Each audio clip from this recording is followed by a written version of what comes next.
Hi guys, welcome to this channel. This is a general reading for collective your energy at this time.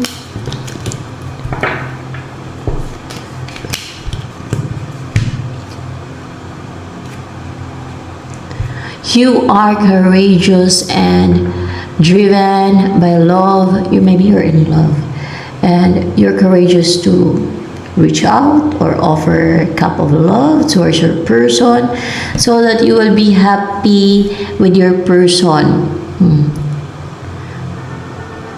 Or, ay, king pala ito. Akala ko na ito of cups. Ano pala ito, king of cups, guys? Kasi parang bata yung king of cups dito. Akala ko na ito of cups. This is king of cups kasi may crown, no? Walang pangalan to eh. So, you're in love. You're deeply in love or emotionally talagang na in love ka sa iyong person or you're emotional or empathetic towards someone or talagang in love ka. Parang alam mo yung inspired ka and in love ka ngayon kasi inspired ka ng naramdaman mong love and it gives you courage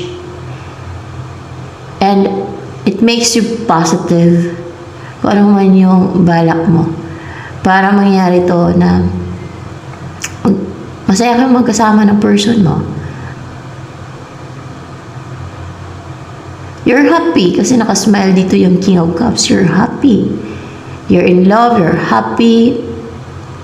And courageous and positive, yellow and blue, na mag-reach out o mag-offer ng cup of love or pwede makipag-communicate or you're open for, communication with your person, with the person you love, na naramdaman mong mahal mo siya, yung person na naramdaman mong mahal mo siya, na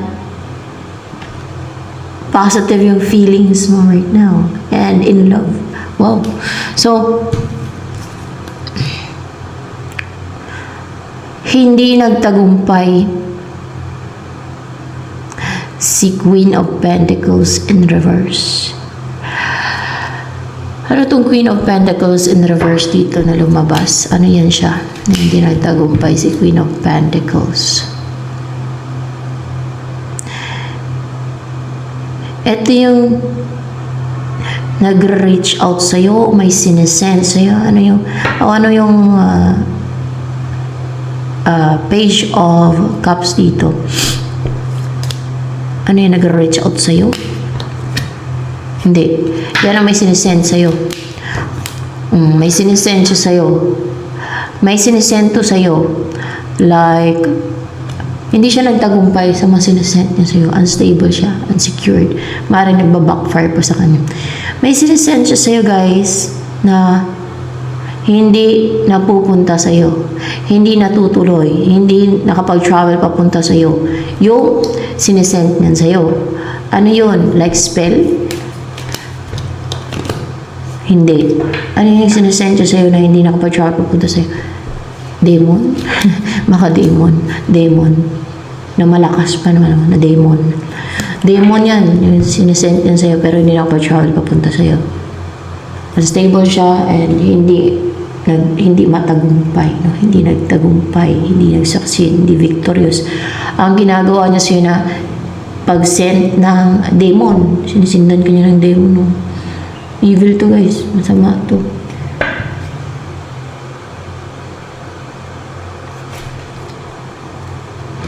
Anong darating sa'yo?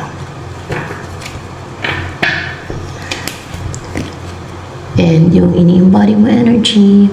Ito yung darating sa'yo. Maybe it's a person na living a simple life sa lugar nila. Or else, ito yung mangyari sa buhay mo na magkakaroon ka ng partner, wala ka pang partner, o magkaroon ka ng asawa, gano'n. O yung mapapangasawa mo, maging partner mo na, yung nang darating sa buhay mo. Magtatanim-tanim kayo sa paligid ng bahay ninyo. Siyempre, sa bakuran, no? Kasi merong site eh. So, yan ang ginagamit pang ano kasi. Pangbungkal ng lupa para makapagtanim. So, magtatanim kayo sa paligid ng bahay ninyo. Yan. Or maybe this is a person mahilig magtanim-tanim. You know, darating sa iyo na simple lang buhay niya. Hindi siya maarte kasi nagtatanim eh. Ganun ang mga tao hindi maarte. Marunong magtanim, na masipag magtanim.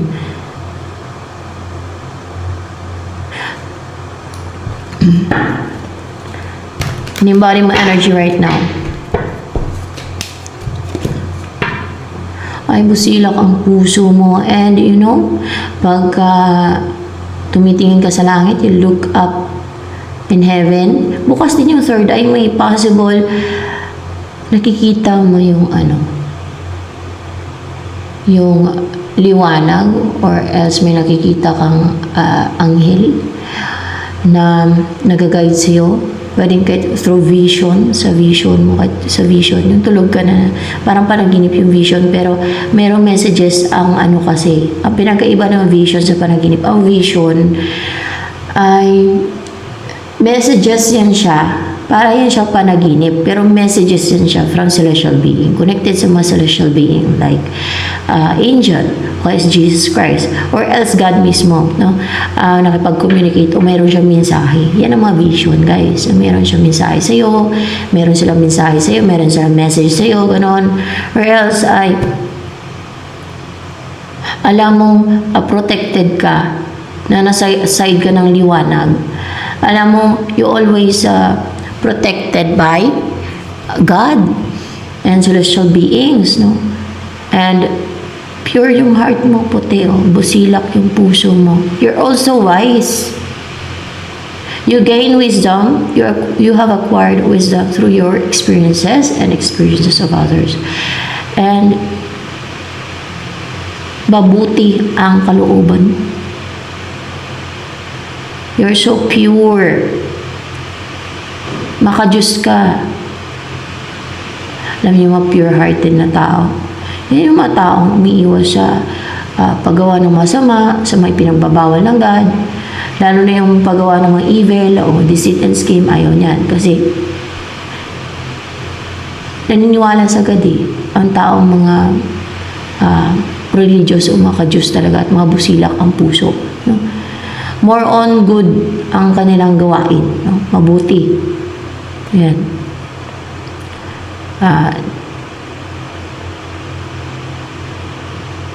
Nandun din yung desire nila to help the victim o yung mga kawawa. Ganun yun, yung mga pure-hearted eh. Yan yung mga tao na takot gumawa ng masama. Na takot gumawa ng mga deceit and scheme and evil doings or mga witchcraft. Kasi pure-hearted na eh. At maka-Diyos pa. So, ganyan ka. I salute you. I salute you.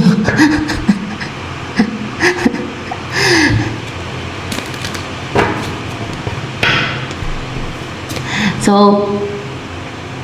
ano pa ang energy mo yan? Wow! This is you. Pure. Parang nakapiring yung mata mo yun eh. Parang clouded. Maybe your judgment or your mind right now is clouded, no? Kasi nakapiring ang mata mo. Para bang there's illusion sa iyong mind. And you are pure. Ano ba to clouded ba yung judgment mo? Let's see. Clouded ba yung judgment mo yan? Hindi. Pure lang talaga yung aura mo dito sa ano nito. Hindi. Meron pa yung parang nakapiring yung mata mo. Nakapiring yung mata mo. Dumadaan ka nito, ano pag ganito? Dumadaan ka nito sa sa divine plan. Yeah. Ayan. Divinely orchestrated yung mga pinagdadaanan mo. Dumadaan ka sa divine plan. Yan. Pag mga ganito. Yan. So, and you're pure-hearted as well. Pure ang puso mo.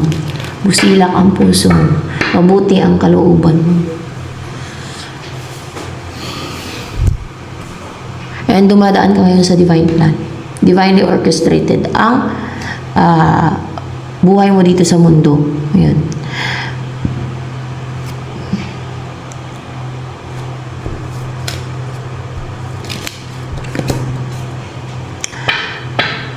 Sa mga nanonood na alam yung hindi kayo pure-hearted, na hindi kayo takot gumawa ng masama, evil, ano yung witchcraft, mga evil doing sa demonic, better next time na lang na reading. Kasi pure-hearted ito ano. So, at may takot sa Diyos to. Pag mga ganito, takot gumawa ng masama to. Takot gumawa ng evil. Kasi maka-Diyos pure-hearted. Gusto na yan, tumulong sa kapwa niya, sa mga biktima, sa mga kawawa. Ganyan naman pure-hearted. Dumadaan sa divine plan. House. So, you will spend time in your house or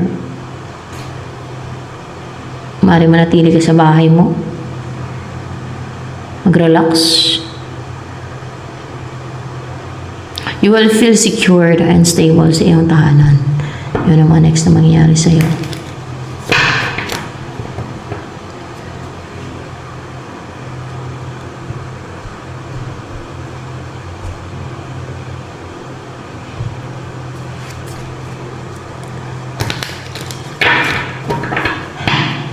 Anong darating sa iyo?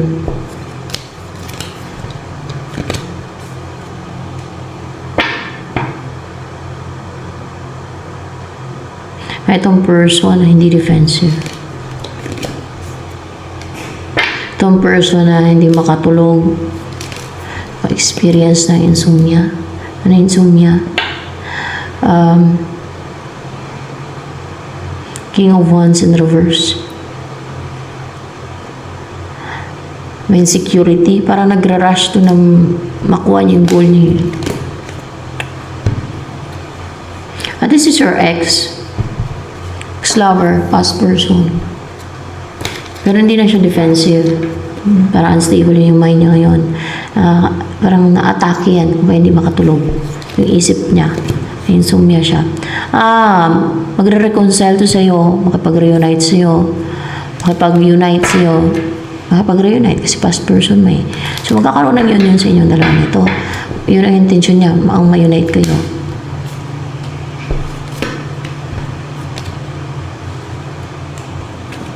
Ay, madami. Ito na lang.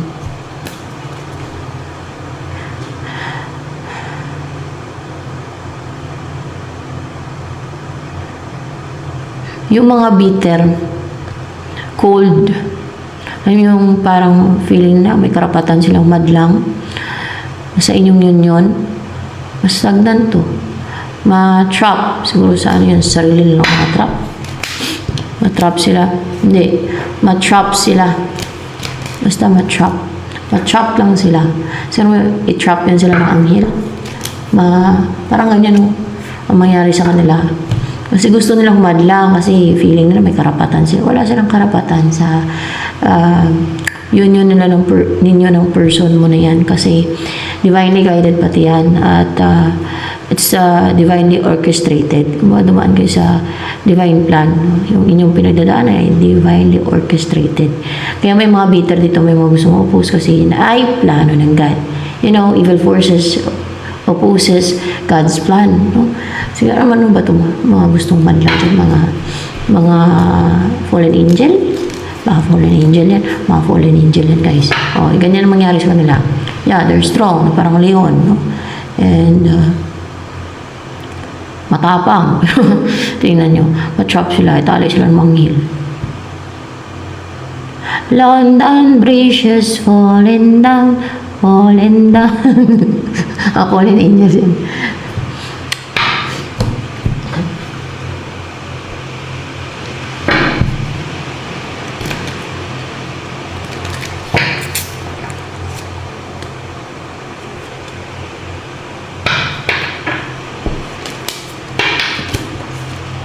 So, man holding a coin.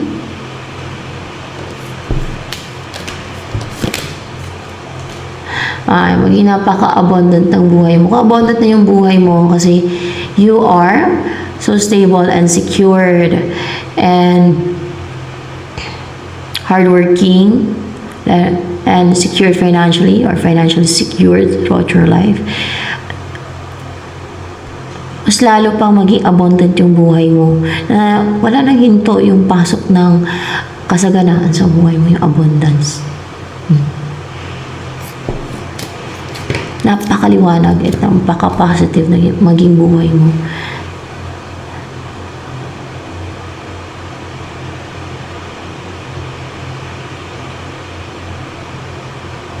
You are guided, supported, protected, ni-heal ni Archangel Raphael. Healer to si Archangel Raphael and sa Archangel Metatron. Ito si Archangel Metatron ay ni-heal niya yung 6 chakra mo yan. Your aura, no? Ganon din to si Archangel Raphael. So, meron ba mensahe sa'yo si Archangel Raphael and Archangel Metatron? So, there is. Ano yun? Ano message na sa'yo ni Archangel Raphael? Makukuha mo ang gustong-gusto mo. You will live a happy life. A life na wish mo. Mag-grant yung wish mo. Wish life. Wish mong buhay.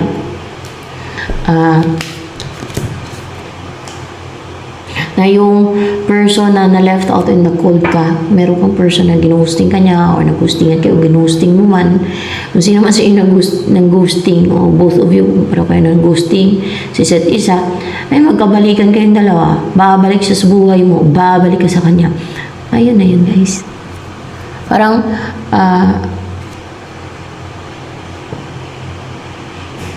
merong katulad nito, parang may harang, parang hindi pa pwedeng, parang gustong-gusto mong makuha siya, mapasayo siya, o makasama siya, pero may harang.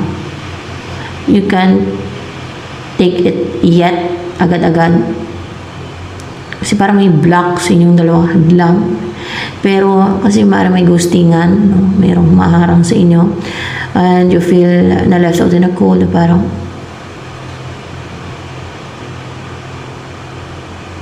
nangulila ka o siya man itong nangulila sa'yo.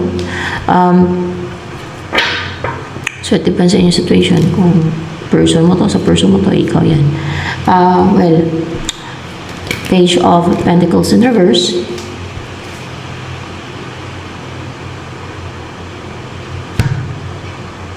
Ay, isa lang, tatlo. And then ay lalabas talaga siya, guys. Yung ito pala. So, yan. May malungkot dito kasi hindi siya makapang-manipula, guys. No? Parang nag-grief kasi hindi kanya ma-manipulate. Ikaw yun. Yung hindi niya ma-manipulate. Yeah. Hindi kanya pa-juggling. Hindi kanya ma-manipulate. Baka devil yan. No? Devil. Ano ba to? Devil ba itong hindi makapang-manipulate sa'yo? Okay, malungkot? Hindi yan devil. Tao yan. Siguro kayo nalulungkot. So, tao yan. No? Kasi yung sinasend niya sa'yo na, consistent pa naman yung send sa'yo ng mga sinasend niya para manipulahin ka, para kontrolin yung isip mo, para manipulahin yung isip mo. Hindi nasisend sa'yo. Kaya hindi kanya na ma-manipulate. Kaya malungkot siya. Nag-grief, malungkot to. Naka-experience sa emotional turmoil. Bakit nagbabackfire sa kanya? Hindi naman nagbabackfire sa kanya. Padimonyohan itong ginagawa nito.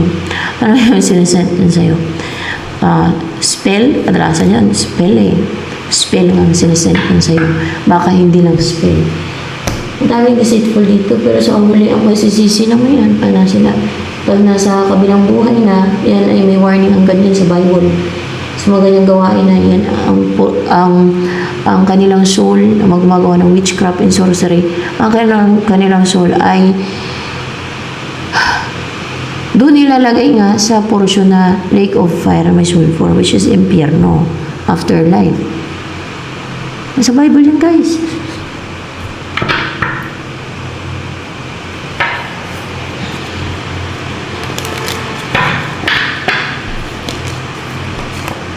Hindi nga nasa-send, nare-reject or hindi nasa-send ang spell na sinesend niya sa'yo, kung ano pa yung sinesend niya sa'yo. Kaya malungkot siya. Baka kala mo na agrabyado pa, ikaw yung inagrabyado eh. Kasi hindi kanya ma-manipulate, nalungkot to siya, naging grief or experience na emotional turmoil. Diba?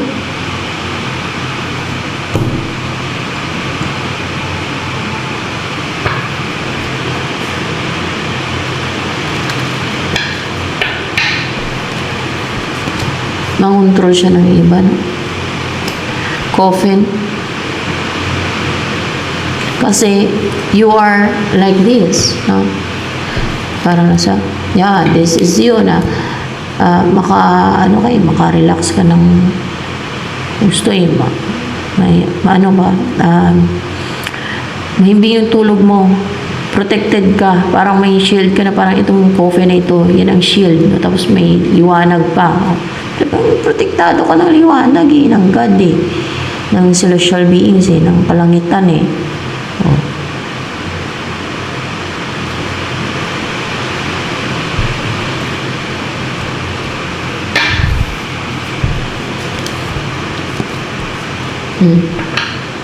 Para kaya pinoprotektahan ka ng kalangitan para din makapag-umpisa ka na ng something na may commitment, stable, para na-attract mo opportunities or else attract mo yung huge offer. Baka ganun.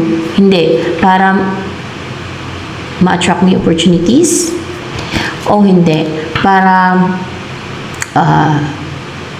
pwedeng ikaw ang mag-offer ng huge offer. Para makapag-offer ka ng huge offer.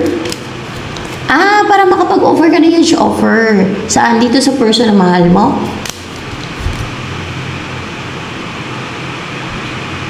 Mukhang hindi. Dito sa person na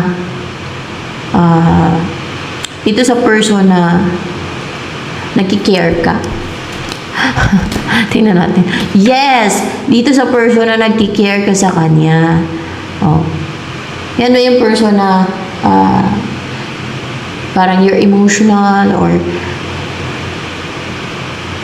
nakaramdam ka ng emotion sa kanya. Like care, affection. Yan. Yan yung person na yan. Akala ko in love ka dyan. Pero in love ka ba dyan sa person na yan? Hindi pa. Kaya pala. Hindi ko na-clarify kanina, di ba? Sabi ko, in love ka dyan, ganun. Kasi hindi ko naman clarify. Kasi pink eh. Dominant yung pink dyan eh. Kaya akala ko in love ka dyan. Pero nagki-care ka lang pala. And affectionate ka possible din as well. Karamdam ka ng emotion, ba? Emotional ka ba dito sa kanya? Nag-empathetic ka, caring sa kanya, nagki-care ka sa kanya. Para makapag-offer ka na daw dyan ng huge offer. Ikaw pala yung mag-offer sa kanya ng huge offer. Kaya pinoprotektahan ka talaga ng kalangitan. Kasi, yan may mga nagsisense sa'yo ng like, dito kanina, may nagsisense sa'yo ng ano yun? Demon, di ba? Hindi din nagsisend. Hindi na pa-travel punta sa'yo. Meron din nagsisend ng spell sa'yo. Ano pa pinagsisend na sa'yo. Protektado ka ng light, liwanag. Tapos parang may shield ka pa na parang coffin na hindi mapasok. No? Ito siguro, itong coffin na ito, parang hindi ka mapasok ng mga energy spells. Tama ba? Yun ba yung purpose ng parang shield ng coffin na yan? Para hindi mapasok ng spells. Yan. Para hindi ka mapasok. Para hindi ka mapasok ng spells. Kasi may mga nagtutulong-tulungan, no? Para malakas yan. Kaya nagtutulong-tulungan yung kampo ng kadiliman. Kasi yung mga gumagawa yan, kampo na ng kadiliman. Yung mga witches and wizards yan. So, yung pagsisisi naman yan, pag nandun na sila sa impyerno niyan, akala nila powerful sila sa mga ganyang gawain nila. Ayaw nila maniwala sa Biblia. Doon sila naniwala sa itim na libro. Libro ng mga witches and wizards. So, ayan, yung mga witches and wizards na yan. So, ayan guys, para shielded ka. Yan ay shield mo yan siya. Ng protection yan. Ang kalangitan sa'yo. Para makatulog ka na mahimbing. Hindi nila ma-atake yung isip mo. Hindi nila ma-atake yung emosyon mo. At ito naman ay magsilbing liwanag para hindi makalapit yung mga demon sa'yo. Hindi sila maka-atake. Yung liwanag na yun. Wow! Galing. Anong gusto sabihin sa'yo ng person mo?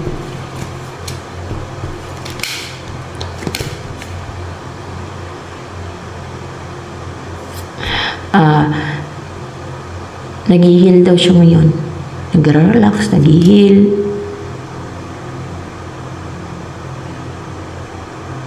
Calm. Maybe sa place na parang mabundok, maburol, o sa place na tahimik, ganun. Sa loob ng bahay niya. O, di ba?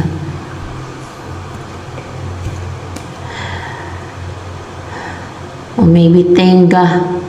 Tenga yung inyong connection kaya walang equal give and take sa inyo ngayon. O.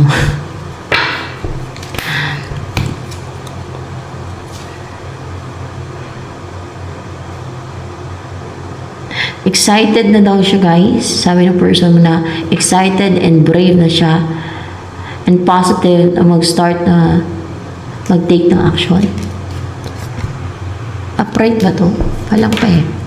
Yan na mag-take ng action. Saan? Mag-take ng action sa'yo? Let's see. Hindi. Ang mag-take ng action na umpisa na ang journey niya with you. Oo, kasi ikaw mag-offer ng cup of love siya eh. And hindi pala cup of love. Ng huge offer dyan, di ba? Siguro, ano daw siya, excited na daw siya, and brave, and positive, and parang ready na daw siya eh. Nakanda na ngayon. Ready na daw siya talaga na mag-take ng action na, mag-umpisa na to start a journey with you. Kasi yun, antay na lang nito yung ikaw, yung clarification. Mag-offer ko sa kanya ng huge offer. Pwede din itong reversal sa iba, okay? So, ito na lamang for collective reading, guys.